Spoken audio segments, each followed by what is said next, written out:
creating babies is one of the most important things we do for our economy.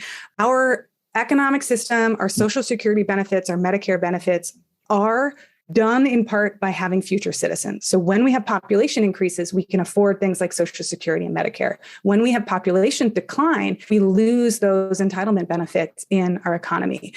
When I have a kid, I am creating a future tax-paying citizen. Yes. That future tax-paying citizen is also going to become either an employee or an employer, somebody that you want to hire my kid. So you actually are invested in this person being like a unit of economic productivity. The better we school them, the better we raise them, the more productivity they add to our economy. And when they are employed, they pay taxes into our system and they create wealth. So like through the work that they do. So like you benefit from me creating tax-paying citizens. Hi, it's Kanika, and I'm back with another season of That's Total Mom Sense, the podcast, where I interview parenting experts, global thought leaders, best-selling authors, and trailblazing entrepreneurs on their incredible life stories, their mom sense and dad sense experiences, and the values and legacy they're passing on to their children. Hi, I'm Gabby Bernstein, and you're listening to me on That's Total Mom Sense. It's me, Bobby Brown, on Total Mom Sense. Can't wait to share my story. Hi, I'm Dr. Lisa, and you're listening to me on That's Total Mom Sense. These episodes will inspire you to make every single day count. Episodes release every Thursday. Join my tribe by logging on to thatstotalmomsense.com, where you'll receive my free Parenting in a Pandemic guidebook, and subscribe to the podcast wherever you listen, so you never miss an episode. If you're a parent and you're an entrepreneur, you understand what it means to deal with challenges and pivot and iterate and go with the flow. Today, I am joined by the founder of the Startup Parent and the Startup Parent podcast, Sarah Kathleen Peck. She is an award-winning podcast featuring women in entrepreneurship, business, and parenting. She runs the Wise Women's Council, an annual leadership program for women to come together honestly while navigating the challenges of working and parenting. Sarah, welcome to the show. Thanks for having me here. Sure. So what were you like as a child? And do you find that you're still this way as an adult and a parent?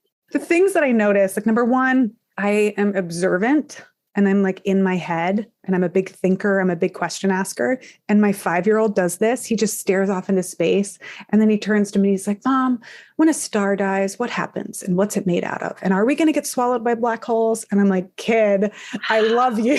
Yes. Oh my gosh. It's so weird. He's like a little Hawking. That's amazing. Yeah. Well, I mean, he watches star movies all the time. So he also died recently and he goes, okay, so when they die, do they instantly turn into bones? And I was like, oh my goodness, like I have to teach you about all this stuff that's so hard. And like, no. And how did you get that idea? And then I think I'm also like really inventive and a little bit weird.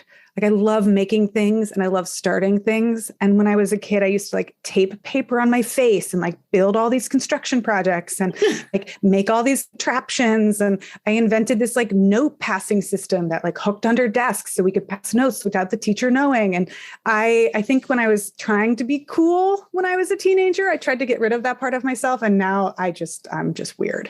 So, my gosh, I'm here for it. That is so cool. And then you get to just, have your kids own it too, because you've been there.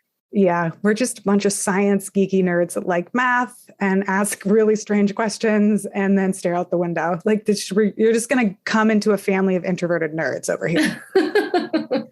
Oh, wow. And tell us how the Startup Parent was born. When I was starting the journey of Startup Parent, I was working at a tech company in Manhattan. We were a venture-backed startup. I got pregnant while I was there, and it was so overwhelming and so hard for me. And I had that naive expectation, like, I can plan things. I'm a little type A. I'm a little neurotic. I'm going to be able to make this work. Pregnancy won't be hard for me. I don't know why I thought that, but that's kind of I was like, this won't be hard. I'm an athlete in college. I can do things with my body. Amazing. No, that's not what happened. So I was really surprised by how hard it was. And also when I looked around in tech, I didn't see a ton of people like me, at least not featured in the media, not featured in the news. Like there's just so many male entrepreneurs and young entrepreneurs. And it's like, where are the families? Where are the dads? Where are the moms?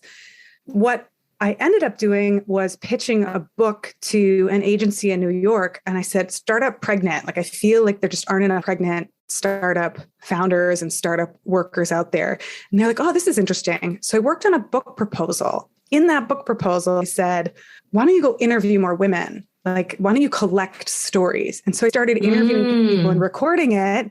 And then I was like, this is so silly. I have a newborn and I'm doing all these interviews and like, I should not be the only one that listens to it. But I didn't have it in me to start another project while I had a 6-month-old at home and I was trying to write a book and do a business. Oh my goodness. So I looked for sponsors for the show and we ended up getting like $30,000 in sponsorships for the show. And I looked over to my husband and I said, honey, I'm going to have to pay some taxes on this. I'm going to have to report, like, I think I need to do some paperwork. Like there's a business in here. And the podcast was the kind of the backbone of what then became a business that I started. Wow. Oh my goodness. That's so great. So what is the podcast focused on?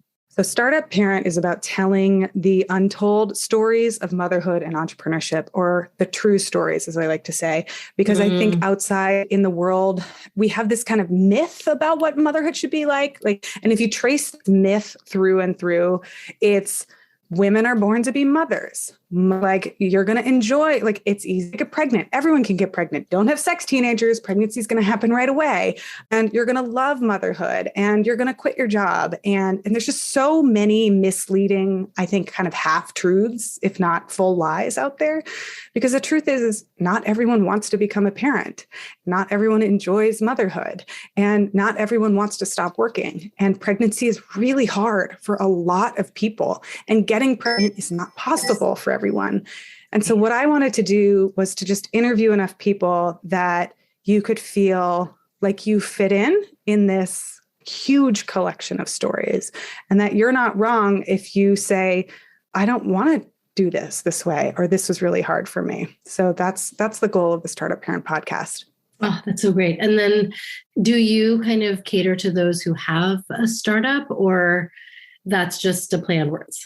Oh, that's good. That's a great question. We focus on entrepreneurial and executive moms. So people who have a career vision for themselves. And the reason that we focus on startups, but we have this expanded view, is because so many people who create companies come from an executive background, come from a management background. So a lot of people, they have worked at Google for 15 years and they've got as high as they can go within that framework, and they have an idea and they want to then go off on their own and start it.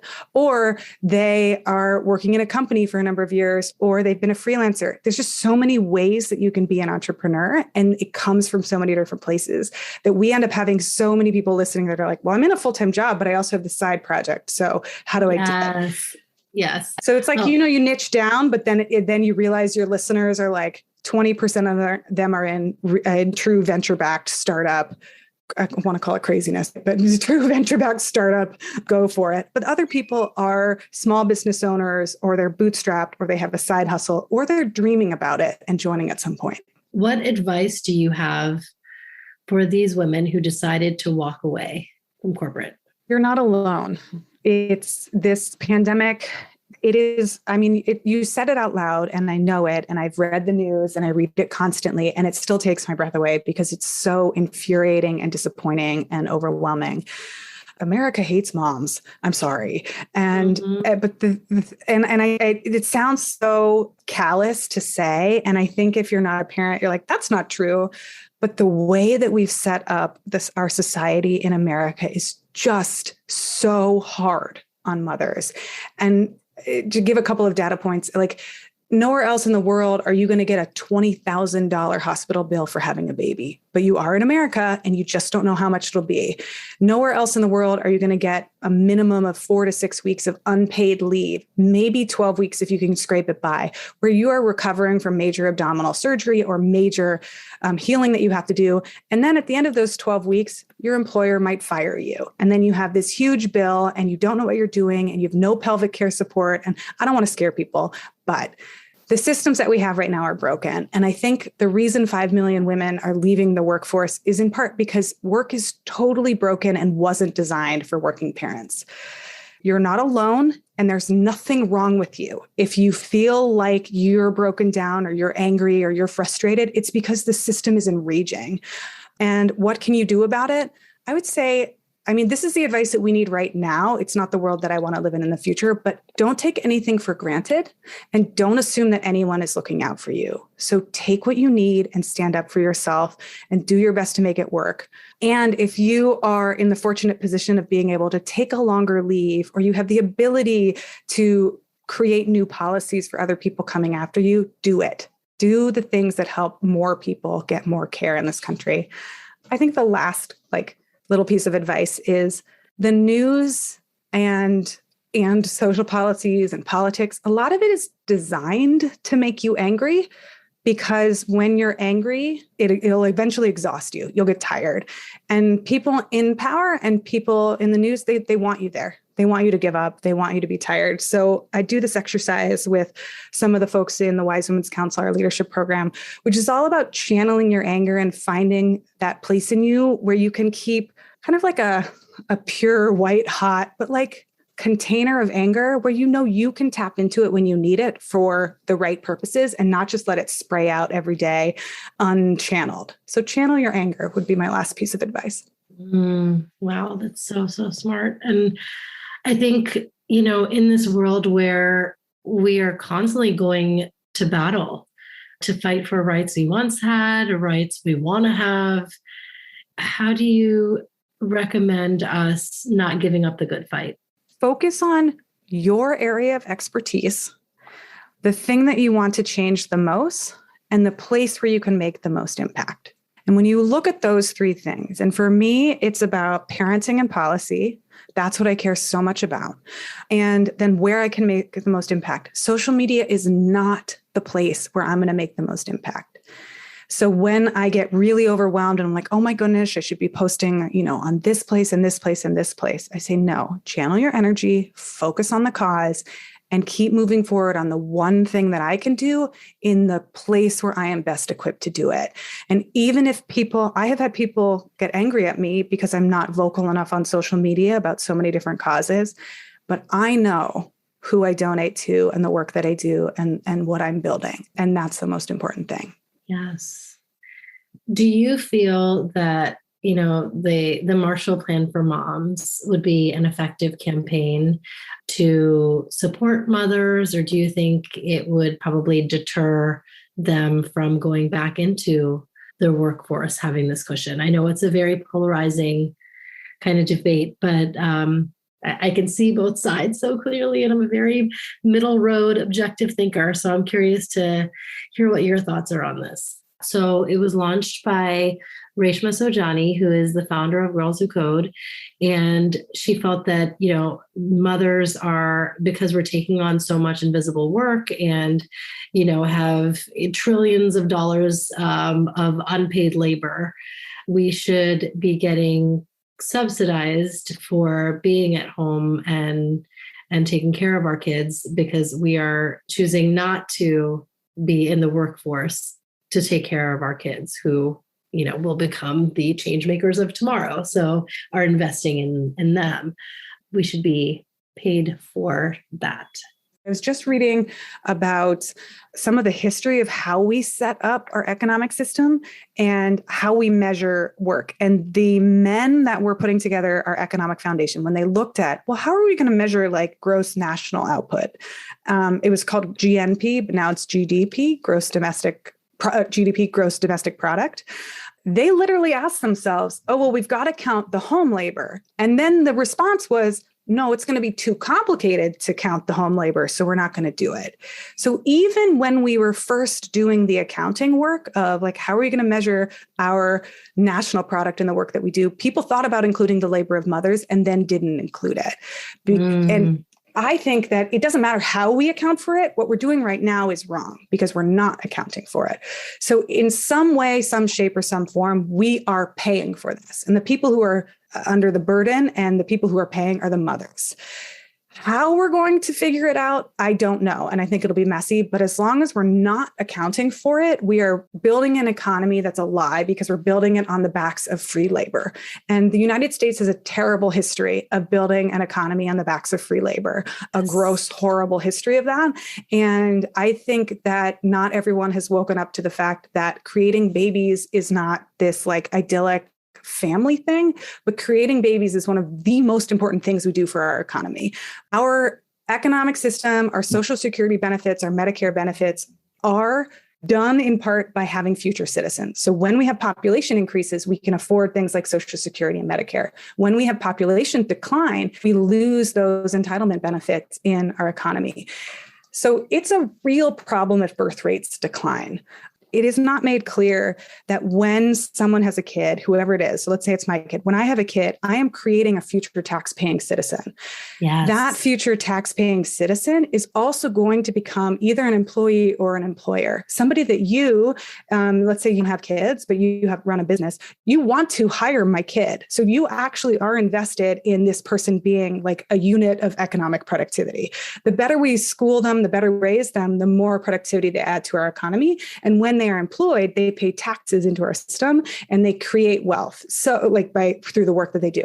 So like you benefit from me creating tax-paying citizens. It's something that's so hard to explain and it's not obvious at first, but it's not a like you chose to have kids, you pay for them because my kids create so much benefit for people who don't have kids. I have never heard that perspective before, and I think it's brilliant. One of the biggest costs we have in healthcare is directly related to whether or not we give prenatal care. The better prenatal care we give to women, that's one of the reasons why recently it's been made free by all healthcare companies. Then we don't have a lifetime of expenses that the healthcare companies are paying for. So when we take care of mothers, it pays off. And the last point I think that's related here is this new study that came out in New Jersey. It relates a lot to the conversation around paid leave that we're having right now in the federal administration. Let me see if I can explain this well. When mothers who want to keep working are given high quality childcare options and paid time off for having a kid, they return to the workforce sooner. Most mothers can't return to the workforce as quickly as they like because they don't have good childcare options, or they're forced back into the workforce, but they don't have enough time to recover and then they drop out of the workforce. Yes. When others are able to get back into the workforce, when mothers that want to work are able to get back into the workforce, and that's like 70% of working moms. So it's not a small percentage of people. When they get back into the workforce, they create so much economic revenue by being employees, by being entrepreneurs, by starting businesses. Those businesses pay taxes. Those employers pay taxes on their employees. The amount that they create in gross revenue is so much more than the cost of providing paid leave or providing universal high quality childcare. Which means when people say, I don't want to pay for your kids, it's literally not taking money from the economic system. It pays for itself. It's an investment. It is one of the only trickle-down benefits that actually exists. Right. Wow. So anyway, this is the stuff that I really love thinking about. So you asked me, do you feel like the Marshall Hand for Moms will be an effective campaign? I think we have to value women's work. I think we have to value the work of the home. And I don't think that we should call it paying moms necessarily, but I do think we should have a way to account for that labor. And I do think we should have a way to invest in mothers, and we should invest in children, and we should invest in high quality prenatal, postnatal, and care and childcare. Absolutely. How did just the childcare crisis affect you? It was awful. I cried like every day, and I still am going through some like PTSD therapy. Like I have a lot of therapy work that I'm doing, but we were in New York City, in the heart of New York City, right when the pandemic hit. We were locked in our house for 40 days and we didn't leave because I have a pre-existing condition that makes me really susceptible to lung infections and lung conditions. So this virus terrified me. Yeah. So we stayed home. We had no childcare for 8 months and no family around. So I worked from 4 to 8 on my business, and my husband worked from like 8 to 12. And then we switched 4 hours, 4 hours, 4 hours. We did 16 to 18-hour days for 8 months. We tried to take our kids outside every day, and we had a 1-year-old and a 3-year-old. They're 3 and 5 now. I think I got through 2020 on pure adrenaline. And then the early 2021 hit, and like the burnout started to come in. Thinking was harder. I went through, I have a history of depression and anxiety, and it really came back in a big way. And so I worked with a psychiatrist and a therapist, and I was like, I am thinking things that I have not thought in 20 years. Like my brain is like, we need all hands on deck here. Like I can't run a business and I can't be a parent if I'm not okay. And I really had to get a lot of help. I think there's a lot of grief too. I didn't get to enjoy some of the time with my kids. I feel like it was taken from me because I couldn't see straight. So like, I'm still really sad and really angry, and I'm figuring out what to do with it. Wow. Thank you for being so honest. And I think that that's what makes you so authentic, because, you are building your company and you're raising your family and managing your household. You're the CEO of that, along with, the startup parent. And that's no easy feat. And I think, we all have to give ourselves that grace to keep going, because, we're really under the most difficult of circumstances right now. Yeah. Thanks for saying that. I mean, I'm happy to tell people about it now because I'm in a place where I'm able to talk about it, but going through it was a lot harder. I also am really so much kinder to myself now. Like there are days when I get to 2 or 3 and I'm like, that's it. We're done. Like we're done. Like I'm going to lie down. And there are other days where every 90 minutes I lie down for 20 minutes because that's how I make it through the day. I think I used to be a person that would have beat myself up for that. I would have said like, come on, work harder, hustle, push, like really make it through. And I don't take that on. There's just so much stuff in the world and so much responsibility and so many things that mothers are managing that like, if this is how I'm going to get through the next couple of years, that's okay. Yes, absolutely. Now tell us about your events. And I'm sure you've had to pivot with doing virtual and now maybe back to live with the Wise Women's Council. There's 3 events. One is Parent Talk, which we're launching next year. And that's a 4-week short guided storytelling session where we pair you up with other parents virtually. And we give you storytelling prompts like, tell us about the pandemic, or did you become a parent in the pandemic, or what surprised you about parenting? So we give you prompts so you can share your parenting stories with other parents. And we have really strong guidelines for how we talk to each other so that people can feel safe and seen and supported and trust each other. We're not allowed to give advice. You're not allowed to comment on anyone's stories, and you're not allowed to share anyone's stories outside of the circle. So those are our rules. Then the Wise Women's Council is the long one. It's 9 months long. We have a leadership incubator, and it's for driven, ambitious career women they're like, you've got 30, 40, 50 years of things you want to make in the world, and you want to figure out how to have a family. And so I bring people together it's one of my favorite places in the world. The people who are in it are just like, I didn't even know that I needed this, and I needed this more than I ever knew.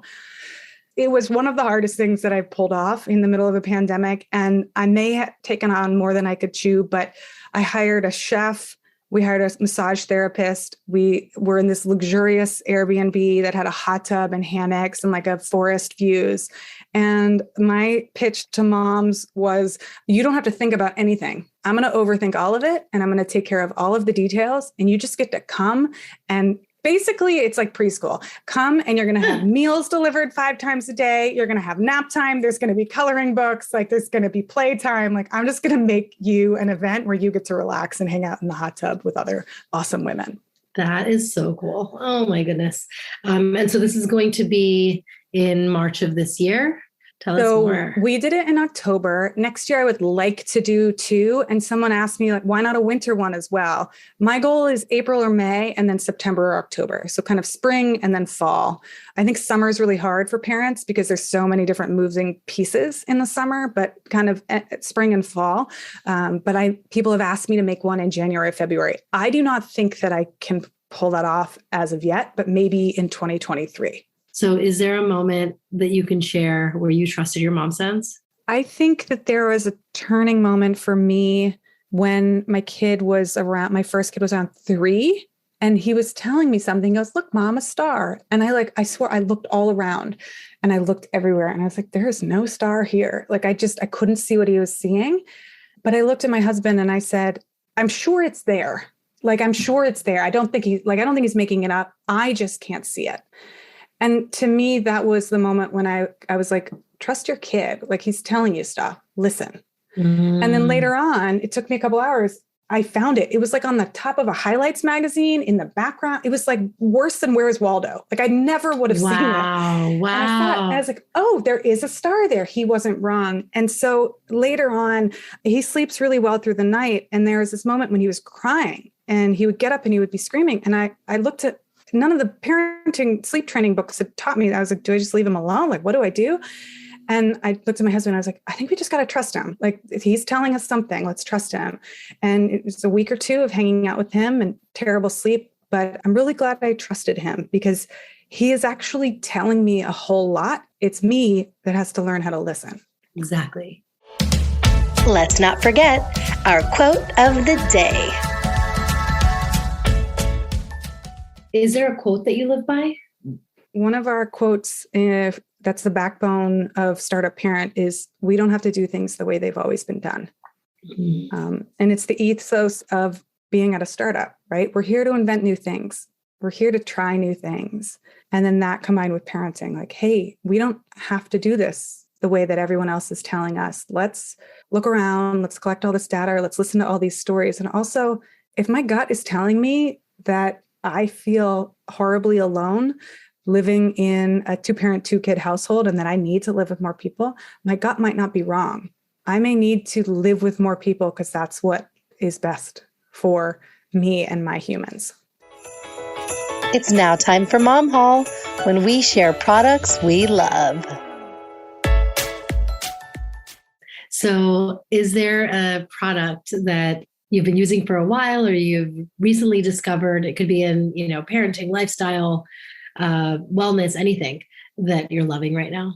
A long time ago, we didn't use that much tech with our kids because we were like, oh, they'll learn it later. And then the pandemic came and we gave them as much screen time as they could possibly gather because, not having childcare for 8 months, like, it was the only way we made it through.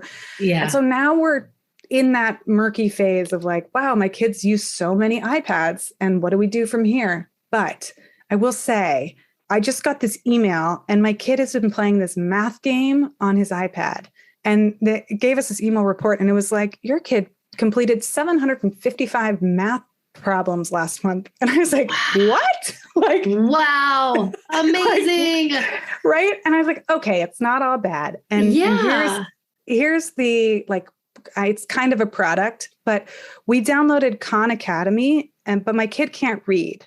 And they don't play, like, he can't read the instructions. Yeah. But if you go into the accessibility settings, there is a setting that will read out loud and it puts a little play button on your app. So he now pushes play on and he can listen to them talk about different puzzles. And so he's able to solve the puzzles because he uses the accessibility setting. Oh my God, that's so smart. And he found it on his own? No, we set up the accessibility stuff. Okay, yeah. No, he's just, he's 5.5 and he's not reading yet. It's going to be a while, but like, he likes to solve the puzzles. But if somebody reads them to him, and I mean, this is my parenting hack of like, I would get really tired of sitting there reading him 755. Of course. Yeah, that's the thing. And it just, he needed some autonomy and you helped set that up. Yeah. Wow. So the apps out there are pretty cool. There's like this is a terrible name, but it's actually a great app, Prodigy. Okay. is that we love because it's like it's got video game qualities, but it goes through learning puzzles. And then like, I don't know, this unicorn gets a star if you get the problem, right? The PBS Kids app and the Khan Academy. There's so much good stuff, like way better than our childhood. There's so much good stuff out there that I've kind of changed my tune on the iPads and the tablets. And lastly, where can we find you? Yeah. So I have a podcast. It's called Startup Parent. And we also have a newsletter. I send it out most Fridays, but not every Friday because some Fridays, if you're a working mom, but most Fridays. So startupparent.com, and you can go to /podcast to find the podcast, /newsletter to sign up for a newsletter. And you'll see Parent Talk and the Wise Women's Council right there in our navigation menu because those are coming up soon. Thank you, Sarah. This was so great. Is there anything that I left out that you want to share? No, I don't think so. I mean, I'm a huge nerd, as is evidenced by this. So I record every book that I read on my own website, sarahkpeck.com, and I always have a reading list up there for the nerdy things that I find, because you will find me with books for the rest of my life. Thank you, Sarah Peck, for the lovely interview and allowing us to dig deep on some really hard-hitting topics. I think it's important to talk about the hard things because that's the only way we're going to be able to broaden our perspective and grasp what we believe and what others believe and how we want to incite change. If you're not already, join the Startup Parent and subscribe to Sarah's The Startup Parent podcast. I was happy to be a guest on her show, so you can check out that interview where I'm in the hot seat. And while you're at it, something that all podcasters plead with our guests is to rate and review. It really helps us come up the ranks when searching for podcasts, and mine is in the kids and family category.